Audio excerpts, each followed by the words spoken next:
Eclipsera Chapter 5, Scene 1, 5:30 AM, Bahay ni Danny, Barangay Ogod. Ang araw ay unti-unting sumisikat sa silangan, at ang liwanag nito ay nagdudulot ng bagong enerhiya sa Barangay Ogod. Ang hangin ay sariwa, dala ang amoy ng basang damo at halaman, at ang katahimikan pagkatapos ng nakaraang labanan ay nagbibigay ng pagkakataon para sa mas mahinahong pag-iisip. Sa loob ng bahay ni Danny, matapos ang kanilang mahabang meeting tungkol sa pagtatayo ng Luminara, sina Danny at Paolo ay naglakad palabas, ang mga mapa at sketches ay dala sa kanilang mga kamay. Biglang naalala ni Danny ang isang mahalagang aspeto, marami sa mga sibilyan na nakaligtas sa pagkawasak ng lumang nayon ay nanatili pa rin sa paligid ng Barangay Ogod. Ang ilan ay nakatago sa mga silong, sa mga lumang bahay, o sa mga kapitbahay na ligtas. Hindi lang ito basta alaala, ito ay isang responsibilidad. Kailangan nilang ipaalam ang plano at siguraduhing handa ang mga survivors na maging bahagi ng bagong simula. Danny, serious, determined, Paolo, hindi natin pwedeng kalimutan ang mga nakaligtas. Karamihan sa kanila ay nanatili lang sa Barangay Ogod. Dapat nating ipaalam sa kanila ang plano at siguruhin na ligtas silang makakasama sa bagong settlement. Paolo, practical, thoughtful, tama ka. Kung hindi sila kasama sa initial planning, baka mawalan tayo ng tiwala o cooperation. Kailangan nating gumawa ng maayos na briefing, at ipakita na may long-term support ang bawat survivor sa Luminara. Habang nag-uusap, dahan-daang naglakad sila sa paligid ng barangay. Ang ilan sa mga survivors ay unti-unting naglalabas ng kanilang sarili mula sa mga natitirang bahay at bakanting lote, nag-uusisa at medyo nag-aalangan. Ramdam ang takot at kawalan ng tiwala sa mga mata ng ilan. Ang alaala ng trahedya ng lumang nayon ay sariwa pa rin sa kanilang isipan. Danny, approaching a small group, warm tone, magandang umaga sa inyong lahat. Alam naming maraming nangyari noon, at maraming nawalan. Ngunit may magandang balita kami, may plano kami para sa isang bagong simula, at gusto namin kayo'y maging bahagi nito. Elderly survivor, hesitant, cautious, ano ba ang plano ninyo, Danny? Bakit kami mapapasama sa inyo? Paolo, explaining, calm and clear, ang lupaing pupuntahan natin ay magiging simula ng bagong micronation na tatawagan naming Luminara. Lahat ng city at settlement ay may assigned zones, at ang bawat isa sa inyo ay may role, mula sa pag-aalaga sa taniman, pag-set up ng temporary shelters, hanggang sa pagpaplano ng community hubs. Gusto namin kayo'y maging bahagi ng bagong komunidad, kasama ang pamilya ninyo. Survivor, softening, curious, ngunit paano kami makakatiyak na ligtas ang lugar? Ano kung may mga panganib? Danny, reassuring, confident, may protection teams kami, hindi lang basta sandata, kundi mga taong trained sa defense at magical abilities. Gustong-gusto namin na sa unang araw, alam ninyo na may backup at suporta. Hindi nyo kailangang mag-alala. Paolo, adding, strategic bukod pa rito, may emergency protocols at medical support na available.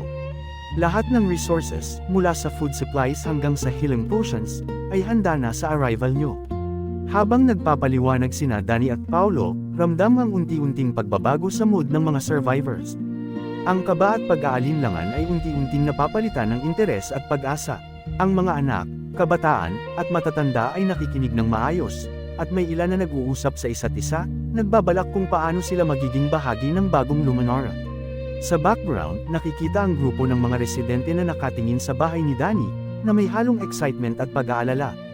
Ang mga bata ay nagtatawanan at nagtatanong ng mga simpleng bagay tungkol sa bagong lupain, mga tanong tungkol sa pagkain, paglalaro, at kung paano sila makakasama sa planting o construction activities. Danny, smiling at the children, may lugar para sa inyo sa Luminara. May fields para maglaro, gardens para magtanim, at kahit classroom spaces kung gusto ninyo matuto. Paolo, handing out sketch maps, ito ang layout ng mga zones. Tingnan ninyo, may city para sa bawat grupo, at lahat ay interconnected para sa trade at cooperation. Masaya ito dahil bawat isa ay may role at makakagawa ng impact sa bagong simula. Young survivor, excited, pwede ba kaming magtanong kung paano namin mapapaganda ang lugar? Danny, syempre, ang Luminara ay hindi lang para sa amin, kundi para sa lahat. Kayo rin ay pwedeng magdala ng ideas, suggestions, at maging bahagi ng development. Sa sandaling iyon, ang bahay ni Danny ay naging sentro ng pag-asa at bagong simula. Ang mga survivors ay nakaramdam ng kapanatagan at excitement, ang kanilang takot ay napalitan ng inspirasyon. Ang mga plano para sa Luminara ay hindi na lang nakasulat sa papel, ito ay unti-unting nabubuo sa puso at isip ng bawat miyembro ng komunidad. Ang huling sandali bago matapos ang umaga ay puno ng pag-uusap, pagtatanong, at pagpaplano. Sa loob ng kanilang puso, alam nilang ang araw na ito ay simula ng isang bagong kabanata, hindi lamang para sa kanila kundi para sa buong Micronation na tatawagan nilang Luminara. Scene 2, 8 AM, biyahe patungo sa lupain na magiging Luminara. Ang unang liwanag ng umaga ay dumampi sa Barangay Ogod, habang ang hangin ay malamig at bahagyang maalinsangan. Ang dagat sa gilid ng barangay ay kumikislap, tila nag-aanyaya sa bagong simula. Sa tabi ng baybayin, dalawang malalaking electric ships ang nakahanda, isa para sa buong core group ni Danny, Vince, Paulo, Rafael, Jaden, at mga Cortero triplets, at isa para sa mga survivors ng lumang nayon. Si Vince, bagamat 20 taong gulang, ay kitang-kita ang excitement at konting kaba sa kanyang mukha. Siya ang utak sa likod ng mga barkong ito, advanced technology na kayang magpatakbo ng electric propulsion systems ng tahimik at mabilis, na may kakayahang mag-navigate sa matitinding kondisyon ng dagat. Vince, smiling, pointing at the ships, okay, ito na ang ating ride. Ang malaking ship para sa core team, at ang isa naman para sa survivors. Ang propulsion system ay fully electric, kaya tahimik at environment friendly. May mga stabilization systems din para smooth ang biyahe kahit sa medyo maalon ang dagat. Danny, excited, patting Vince on the shoulder, iba talaga ang innovation mo, Vince. Siguradong masaya ang lahat sa biyahe, at least safe tayo sa dagat. Paulo, observing, practical, kailangan din natin i-check ang capacity ng bawat ship. Ang survivors, lalo na ang mga matatanda at bata, ay dapat may sapat na comfort at safety equipment. Emergency kits at med supplies ay nakaset up na. Vince, confident, oo, Paulo. Ang bawat ship ay may first aid kits, life vests, at emergency protocols. Kahit ano pang mangyari, covered tayo. Habang nagtatakda ng final checks, makikita ang excitement at kaba sa mga mata ng mga survivors. Ang ilan ay medyo natatakot, unang beses nila sasabak sa ganitong malaking biyahe, ngunit ramdam nila ang seguridad at tiwala sa grupo. Ang mga bata ay nagtatawanan, naglalaro sa deck ng ship, habang ang mga magulang ay nagmamasid at nag-uusap tungkol sa bagong simula. Danny, addressing the group, cheerful, alam ko, medyo nakakakaba ang lahat ng ito, pero isipin ninyo, ito na ang simula ng Luminara. Lahat tayo magkakasama, lahat may role, at lahat ay magkakaroon ng bagong pagkakataon. Sherry, smiling, whispering to Danny, excited na rin ako makita ang lugar.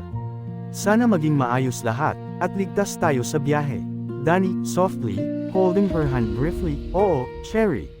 Ligtas tayo, at higit sa lahat, magkakasama tayo. Ang mga Rocco's brothers ay abala sa pag-aayos ng catering area sa ship, naghanda ng breakfast at snacks para sa biyahe. Ang amoy ng mainit na kape, bread, at mga pastries ay nagdadala ng comfort sa lahat. Si Jed ay abala sa pagluluto habang si Ray ay nag-aayos ng serving trays, tinitiyak na kahit sa biyahe, may masarap at sapat na pagkain ang lahat. Sa kabilang banda, sina Jaden at Rafael ay nagsasagawa ng safety drills, pinapakita sa mga survivors kung paano gagamitin ang life vests at emergency evacuation procedures. Ang pagkakaroon ng clear communication at coordination ay nakapagpapabawas ng kaba sa mga nakasakay. Paulo, observing, nodding, maganda na may team natin na nakatutok sa safety. Ang bawat detalyeng ito ay mahalaga, lalo na't first time nilang sasabak sa ganitong biyahe. Habang naglalayag ang mga barko, maririnig ang banayad na humahaplos ng tubig sa hull ng ship, at ang tunog ng mga sigaw sa himpapawid. Ang hangin ay nagdadala ng sariwang simoy mula sa dagat, at ang mga mata ng bawat isa ay nakatuon sa unahan, ang malawak na lupain na magiging Luminara.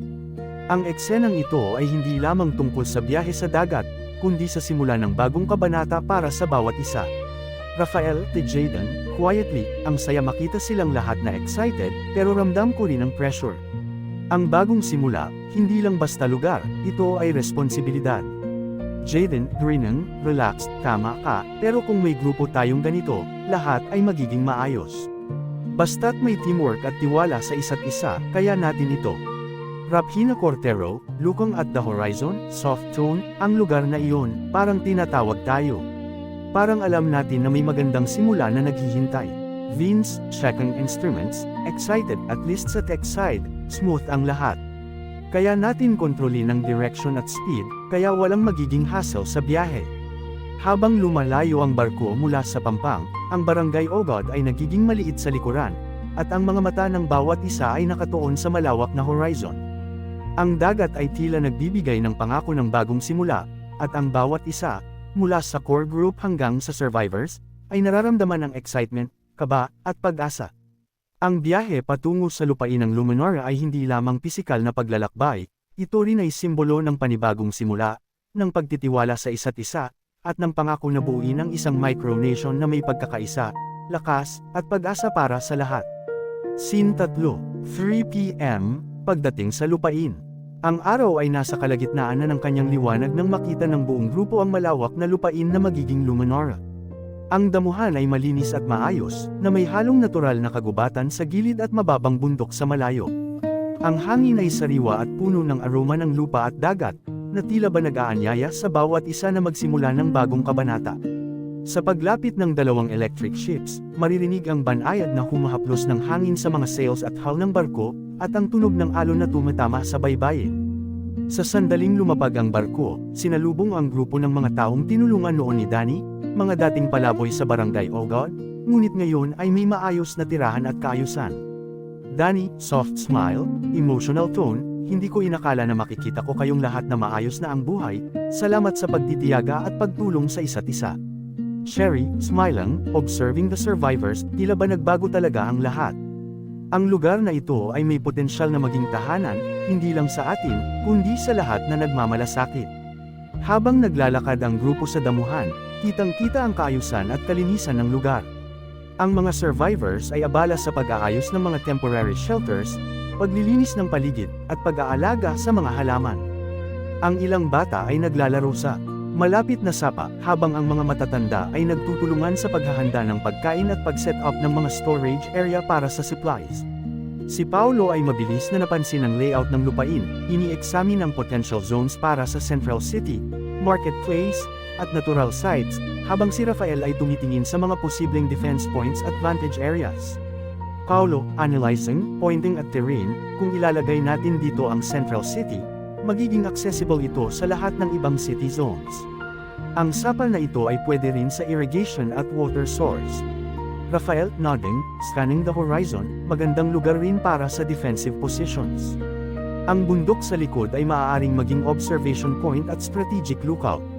Samantala, sina Vince at Jaden ay naglalakad kasama ang mga bata, ipinapakita ang basic functions ng kanilang ship-based gadgets at small electric carts para sa transportation sa loob ng lupain ito. Ang mga bata at survivors ay tila fascinated sa teknolohiya, na nagdadala ng kasiyahan at curiosity sa kanila. Vince, explaining, excited, ang mga carts na ito ay electric-powered, kaya pwede nating gamitin para sa mabilisang transport ng supplies sa buong Luminara. Medyo futuristic, pero safe at environment-friendly. Jaden, grinning, playful, kung ganito, pwede na rin nilang maranasan ang convenience ng technology habang nagsisimula ng bagong buhay. Habang nagpapatuloy ang tour, napansin ni Danny ang dedication ng mga survivors. Kahit naabala sila sa kanilang sariling gawain, nakikipag-coordinate sila sa grupo at nag-aalok ng kanilang kaalaman sa lupa. Ang ilan ay may kakayahan sa pangangalaga ng lupa, pagtatanim, o kahit sa maliit na engineering, na pwedeng maging malaking asset sa pagtatayo ng Luminara. Danny, addressing the group, motivated, tingnan ninyo, ang lupain na ito ay hindi lang basta lupa. Ito ay may buhay, may tao, at may potensyal. Kung tututok tayo sa plano, magiging simbolo ito ng pagkakaisa, progreso, at pag-asa. Sherry, supportive, whispering, tama ka, Danny. Lahat sila ay handang tumulong. At sa tulong ng grupo natin, magiging matagumpay ang Luminara. Sa kabilang banda, sina Mira at Miraida ay nag-observe sa natural energy ng lupa. Ramdam nila ang koneksyon ng lugar sa mystical forces, na nagbubukas ng posibilidad para sa pagdevelop ng mga city zones na may balanse sa magic at technology. Si Estela at Alice ay nakipag-ugnayan sa mga survivors sa pag-organize ng community areas at patrols, habang pinapakita rin ang kanilang leadership at protective nature. Miraida, thoughtful, Mira, ang lugar na ito ay malakas ang aura. Kung gagamitin natin ng maayos, pwede nating mapanatili ang harmony ng tao at kalikasan. Mira, nodding, tama ka. At sa guidance ni Dan at ng ibang elders, magiging maayos ang transition para sa lahat. Ang huling bahagi ng araw ay ginugol sa pag-set up ng initial shelters, pagtukoy ng zones para sa Central City at Marketplace, at pagtutulungan ng survivors at core group sa paglilinis at paghahanda ng lupa. Ang eksena ay nagpapakita ng teamwork, dedication, at excitement ng bawat isa sa pagsisimula ng bagong yugto. Sa pagtatapos ng araw, habang lumulubog ang araw sa likod ng bundok, ang buong grupo ay tumayo sa isang mataas na punto, pinagmamasdan ang buong lupaing magiging Luminara. Ramdam nila ang pangako ng bagong simula, isang micronation na may pagkakaisa, progreso, at proteksyon para sa lahat. Danny, softly, determined, ito na ang simula. Luminara ay hindi lang isang lugar, kundi isang pangarap. At simula ngayon, lahat tayo ay magiging bahagi nito. Scene 4. Lupain ng Luminara, Planning Hub. Ang init ng hapon ay bahagyang hamupa ng magtipon-tipon ang buong core group sa pansamantalang planning hub, na mabilis na. Na-set up ni Vince at ng iba pang kabataan gamit ang modular tents, portable tables, at holographic projectors mula sa electric ships. Ang hangin ay puno ng enerhiya at excitement, lahat ay sabik na makita kung paano magiging organisado ang kanilang bagong micronation. Si Vince ay nasa harap ng grupo, hawak ang updated Luminara plan, ngayon ay may kasamang hierarchy at leadership. Ang bawat mata ay nakatutok sa kanya habang siya ay nag-scroll sa holographic display, ipinapakita ang mga lungsod, special sites, at central city zones. Vince, confident, explaining, okay, everyone. Ito na ang pinaka-updated na plano ng Luminara, hindi lang layout ng cities, kundi pati leadership structure at hierarchy ng buong micronation. Sa pagkakataong ito, makikita ninyo kung sino ang mananagot sa bawat department heads, at military leadership. Habang ipinapakita ni Vince ang display, unti-unting namangha ang mga miyembro ng grupo.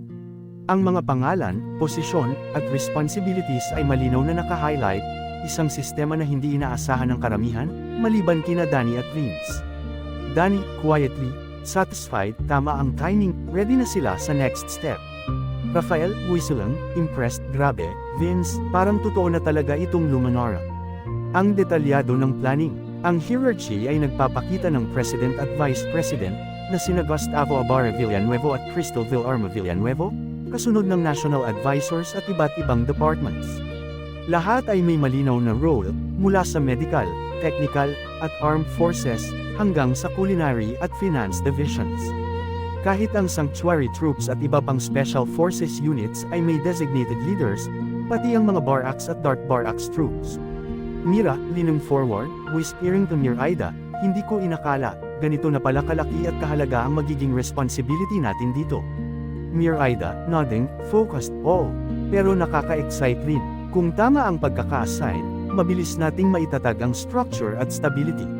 Samantala, sina Cherry at Jenny ay nag-observe sa medical department at allied members. Ramdam nila ang sense of purpose, isang malinaw na plano kung paano maaayos ang kalusugan at welfare ng bawat lungsod sa Luminara. Cherry, softly, amazed, ang saya, parang makikita na natin ang tunay na potential ng lahat. Hindi lang basta bahay o city, kundi system na nakapaloob sa leadership at teamwork. Jenny, grinning, agreeing, at ito ay protektado na rin. Armory, training grounds, pati sa natural at special sites, lahat ay accounted for.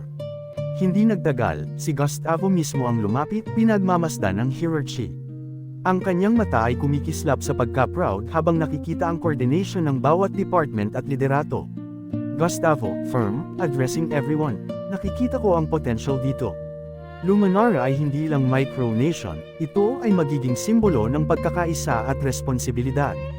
Lahat ng posisyon ay may purpose, at ang ating tagumpay ay nakasalalay sa pagkakaintindihan at dedication ng bawat isa.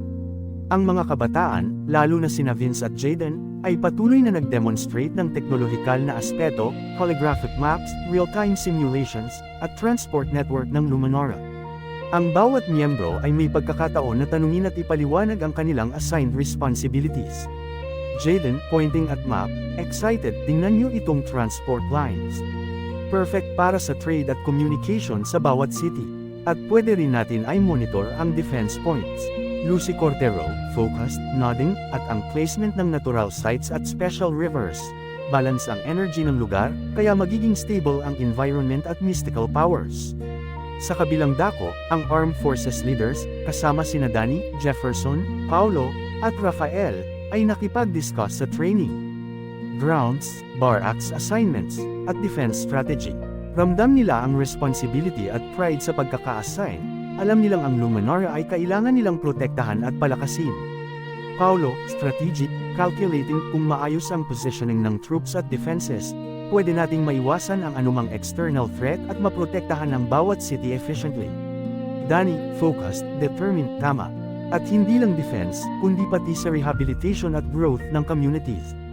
Dapat integrated ang lahat ng actions natin. Habang lumalalim ang usapan, napansin ng grupo ang synergy ng planning, ang kombinasyon ng hierarchy, city zones, military deployment, technical integration, at mystical sites ay nagbigay ng malinaw na roadmap para sa bagong micronation. Kahit may pagka-shock ang iba sa dami at detalye, ramdam nila ang excitement at motivation. Rapina Cortero, smiling, inspired, kaya pala sinabi ni Vince na kailangan natin itong plan thoroughly. Ngayon, nakikita ko na ang vision, Luminara ay hindi lang pangarap, ito ay magiging reality. Bago matapos ang meeting, si Vince ay nagbigay ng panghuling briefing, pinapaalala sa bawat isa ang kanilang responsibilidad at ang kahalagahan ng teamwork, trust, at dedication. Ang lahat ay lumapit sa kanya, kasama ang buong core group, handa na para sa simula ng konstruksyon, city development, at organization ng leadership hierarchy. Vince, confident, motivating, ito na ang official blueprint. Ang susunod na hakbang ay pag-set up ng central city at bawat city zone, pati ang deployment ng troops at leaders. Tandaan, ang Luminara ay magiging successful kung bawat isa sa atin ay dedicated at aligned sa vision. Ang eksena ay nagtatapos sa pagpapakita ng buong grupo sa planning hub, nakatingin sa holographic projection ng Luminara, isang visual ng kanilang pangarap, hierarchy, at bagong simula. Ang excitement at responsibility ay halatang nakikita sa bawat mata, handa na silang magsimula sa pinakamalaking hakbang, ang pag-transform ng lupain ito sa isang fully functional micronation. Scene 5, Lupain ng Luminara, Planning Hub at Construction Zone.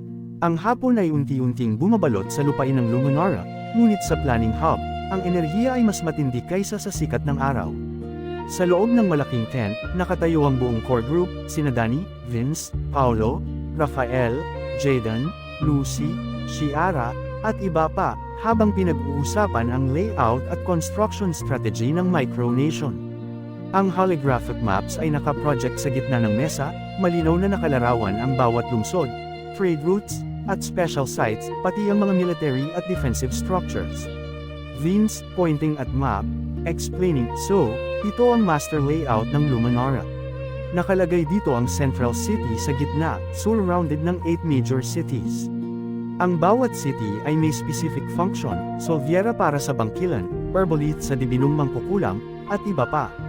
Sa labas ng planning hub, abala ang mga survivors at kabataan sa paghahanda ng mga materyales, kahoy, metal, enchanted stones, at iba pang resources na galing sa storage units ni Vince at sa nakaligtas na mga tao. Ang hangin ay puno ng ingay ng martilyo, pag-aayos ng scaffolds, at tawanan ng mga nagtutulungan. Danny, looking outside, nodding, maganda, lahat ay handa na para sa unang phase. Ang focus natin ngayon ay infrastructure, housing units, at central facilities sa Central City. Paulo, strategic, pointing at projection, tama. Habang abala ang troops sa training grounds at defensive structures, pwede nating simulan ang mga pangunahing buildings, City Hall, Bank, at City Mall. Dapat may coordination sa bawat construction team para walang overlap ang efforts. Si Rafael at Jaden ay nakatuon sa logistics at defense preparation. Pinag-uusapan nila kung paano e-efficient na i-deploy ang troops sa iba't ibang barracks at special forces units habang may simultaneous construction ang civilian teams. Rafael, serious, kay Jaden, kung tama ang rotation ng troops at materials, pwede nating maiwasan ang bottleneck sa construction. At lagi nating i-monitor ang Elixir River para sa supply ng water at mystical energy. Jaden, grinning, excited, oh! At perfect timing yan, while building, may drills rin ng troops para sa defensive readiness. Sa loob ng tent, sina Cherry, Jenny, at Rapina ay nakatutok sa medical at welfare planning. Pinag-uusapan nila kung paano maaayos ang medical center, engineering at technical building, at iba pang essential facilities habang nakikipag-coordinate sa mga civilian volunteers sa site. Sherry, smiling, explaining to Jenny, habang nagtatayo sila ng houses at central city structures, pwede nating i-assign ang mga volunteers para sa food prep at first aid stations. Safety muna, Jenny, agreeing, nodding, at hindi rin natin dapat kalimutan ang temporary shelters para sa mga survivors habang ongoing ang construction. Efficiency at safety ang key. Si Vince ay abala rin sa monitoring ng electric-powered construction equipment, drones, at high-tech tools na kanyang na-develop. Ang modular scaffolding at hover lifts ay ginagamit para mas mabilis at ligtas ang assembly ng materials. Kahit napakahalaga ng kanyang role, nananatili siyang approachable sa mga kabataan at volunteers. Vince, unstructured, focused, alright, drones will monitor the perimeter, while hover lifts assist with heavy materials. Team leaders, report progress every hour. Keep communication open at i-coordinate ang bawat city zone. Si Danny ay naglakad sa paligid ng hub, tinutulungan si Paolo sa strategy implementation at coordination. Nakita niya ang dedication ng bawat isa, mula sa mga housemates at Rocco's brothers hanggang sa Cortero triplets. Ang harmony ng group dynamics ay halatang nagdudulot ng mabilis na progreso. Danny, proudly, to Paolo, ang saya tingnan, bawat isa may role at alam ang responsibility. Luminare talaga ay magiging reality kung ganito ang pace ng construction at teamwork. Paolo, strategic, nodding, exactly. Basta may coordination at monitoring, makakamit natin ang first phase sa tamang oras. At after that, mag-focus tayo sa cross-city dynamics at trade routes. Sa kabilang bahagi, sina Miraida, Estela, at Alice ay nakatutok sa natural at mystical elements. Sila ay nag-inspect sa placement ng trees, gardens, at mystical stones, sinisiguro na ang balance ng energy at environment ay preserved. Miraida, check ang surroundings, serious, importante na kahit sa construction phase, hindi natin masisira ang natural flow. Balance ng energy katumbas stability ng city. Estela, smiling, teasing slightly, kaya nga ako nag-o-oversee dito, para walang mapinsala sa aking mga hard work days. Alice, focused, lethal precision tone, at kung may panganib sa paligid, handa rin tayo. Construction at protection, sabay. Ang hapon ay lumipas na parang ilang minuto lang habang tuloy-tuloy ang coordination, planning, at actual construction. Ang planning hub ay naging sentro ng strategic decisions, habang sa labas, ang workforce ay tuloy-tuloy sa pagtayo ng infrastructure, housing units, at central facilities. Ang bawat miyembro, mula sa leaders hanggang sa volunteers, ay ramdam ang sense of purpose at commitment sa bagong micronation. Vince, closing briefing, motivating everyone, keep up the pace. Simula ito ng bagong chapter ng Luminara. Efficiency, safety, at teamwork, iyan ang susi. Ang bawat bricks at beam na ating itatayo ay simbolo ng bagong simula para sa lahat. Habang lumulubog ang araw, ang lupain ng Luminara ay unti-unting nabubuo, maliit man o malaki. Bawat structure ay may purpose at connection sa hierarchy at vision ng micronation. Ang eksena ay nagtapos sa larawan ng mga abalang tao, drone sa himpapawid, at ang planning hub na puno ng holographic maps, isang paunang hakbang sa pagtatayo ng pinakamalaking pangarap ng grupo.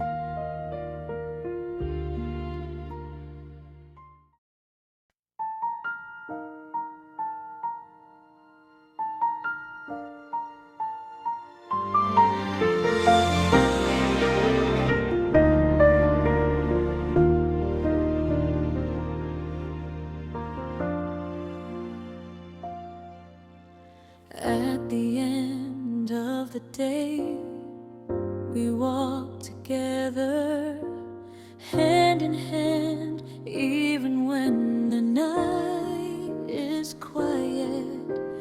Memories reside deep within our hearts, in every laugh and every tear, you are there.